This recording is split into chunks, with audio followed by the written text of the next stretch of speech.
தூக்கம் கெட்டு கெட்டு துடிக்கும் முல்லை மொட்டு தேக்கு மர தேகம் தொட்டு தேடி வந்து தாளம் தட்டு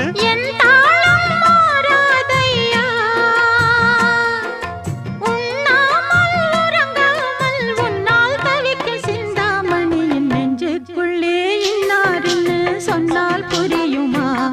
அது கொஞ்சி கொஞ்சி